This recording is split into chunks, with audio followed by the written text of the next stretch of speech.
जो बेहतरीन तज्ज़ियाकार हैं आज के वही इस पर जो है बात कर सकते हैं। तो हमें टेलीफोन लाइन पे ज्वाइन किया है सीनियर तज्ज़ियाकार सुहेल वड़ाई साहब ने। अस्सलाम वालेकुम सर, बहुत शुक्रिया आपने ऑन कॉल हमें ज्वाइन किया।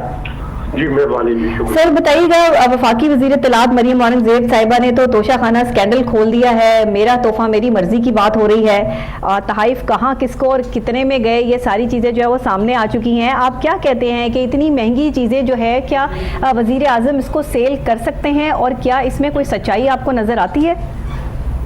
मेरा ख्याल है कानूनी तौर पर वजीर आजम को तोशा खाना से चीजें खरीदने का हक तो है जी जी, लेकिन वो जाती इस्तेमाल के लिए, उन्हें बेचने का हक जो है वो हासिल नहीं है और ना बेचना जो है ये मुनासिब है। सही। इससे मुल्क की भी सुबकी होती है, शख्सियत की भी सुबकी होती है जी। और उस मेहमान ने जिसने ये तोहफा दिया होता है उसकी भी सुबकी होती है। सही सही।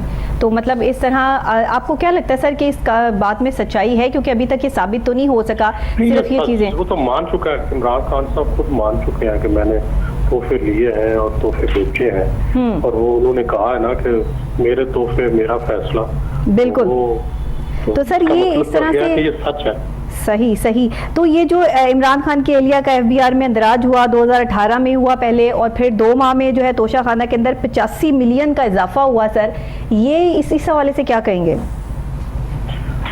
मेरा ख्याल है कि जाहिर है इसकी इंक्वायरी होनी चाहिए, इस पे बाकायदा तफ्तीश होनी चाहिए और इस मामले को मेरा ख्याल है कि प्राइम मिनिस्टर साहब से पूछा जाना चाहिए क्यों ऐसा हुआ। सर ये जाहिर है 4 सालों में इतनी आमदन जो है वज़ीर आज़म जो हमारे साबिक थे उनकी नहीं बढ़ी जितनी तोशा खाना के तहाइफ जो है वो बेचने से बढ़ी, ऐसा भी कहना है अपोजिशन का। जी बिल्कुल सही है, वो उनकी पूरी जिंदगी की आमदन और ये जो तहाइफ की बेचने से जो पैसे आए वो बहुत ज्यादा थे पूरी जिंदगी के पैसों से जितने उन्होंने कमाए। सही। अच्छा सर, दूसरी तरफ जो बिलावल भुट्टो ज़रदारी साहब हैं उनकी भी मुलाकात हुई है नवाज शरीफ साहब से, और वो क्योंकि खाइफ नज़र आ रहे हैं नून लीग से, तो आप क्या कहेंगे कि ये मामला शुरू हो चुके हैं, अब ये ऊंट किस करवट बैठेगा? जी मेरा ख्याल है कि मामला तो खराबी है जिसकी वजह से वो गए हैं मिलने के लिए और कैबिनेट के अंदर उर्दू की बंदर बांट के ऊपर इख्तिलाफ है, लेकिन मेरा ख्याल है कि वो अल्टीमेटली रिजॉल्व हो जाएगा।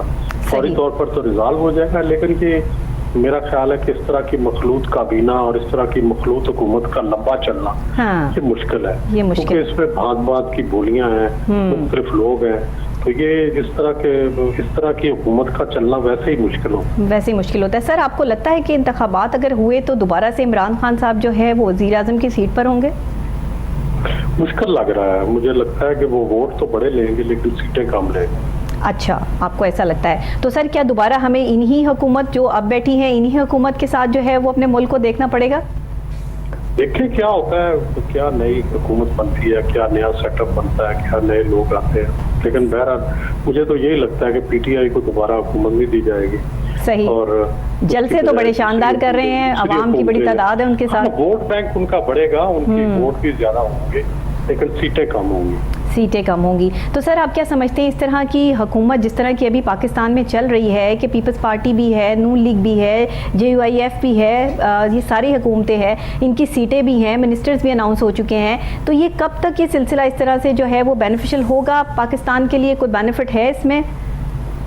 हमें अच्छा होता है अगर सारी जमातें शामिल हो, सबकी स्टेक हो, तो उससे फायदा रहता है, लेकिन ये है कि इस तरह फैसले करने में भी मुश्किल होती है क्योंकि एक सिंगल पार्टी नहीं होती, हर पार्टी का एक अपना नुक्ता नजर होता है। बिल्कुल ऐसे तो इसलिए फैसले करने में दुश्वारी होती है, तो ये दोनों पहलू मद्देनजर रखने चाहिए। इसमें खैर का पहलू ये है कि सब शामिल हो तो उससे एक तरह से एक जो इंक्लूसिव किस्म की गवर्नमेंट बन जाती है, और दूसरा ये है कि इसके अंदर जब इख्तिलाफ हो तो वो फिर दुश्वार बन जाते हैं, मुश्किल। सर आपका माशाल्लाह बहुत गहरा तज्जिया है, आप सबसे बज़ाहिर आपकी मुलाकातें भी हैं, आप लोगों को जानते भी हैं। पाकिस्तान इस वक्त जिस वक्त इकनॉमिकल सिचुएशन में है कि आप समझते हैं कि इस हुकूमत के साथ इस हुकूमत को कितनी और मुश्किलात आ सकती हैं आगे चलने में? अभी तो सारी चीज़ें मुश्किलात बहुत है, अभी आने वाले दिनों में और मुश्किलात बढ़ेंगी। अभी तो IMF का दोबारा से मुआहदा होना है उसमें भी है, फिर आपके जो पेट्रोल के रेट हैं, आपके बिजली के रेट हैं, अगर इनको रिव्यू करना पड़ गया तो आवाम पर एक महंगाई का और बम गिरेगा। सही मेरा ख्याल है कि शहबाज शरीफ साहब को कोशिश करनी चाहिए कि महंगाई का बम ना गिराए। सही सही। तो सर इस सब चीज़ों को कंट्रोल करने के लिए कोई एक मशवरा जो हुकूमत के लिए या आवाम के लिए आप देना चाहें? बस बुनियादी बात यह है कि अवाम की बेहतरी पे फैसले करें, दिन रात एक कर दें, जो भी बेस्ट फैसला हो अवाम के लिए वो किया जाए सही। और कहीं कोताही ना की जाए। मेरा ख्याल है यही मुल्क के लिए बेहतर हो। सर बहुत शुक्रिया, आपने हमें टेलीफोन लाइन पे ज्वाइन किया, हमसे बात की और अपने तज्ज़िये के हवाले से आपने बताया कि किस तरीके से मुल्क को मज़ीद आगे के लिए दुश्वारियों का सामना करना पड़ सकता है।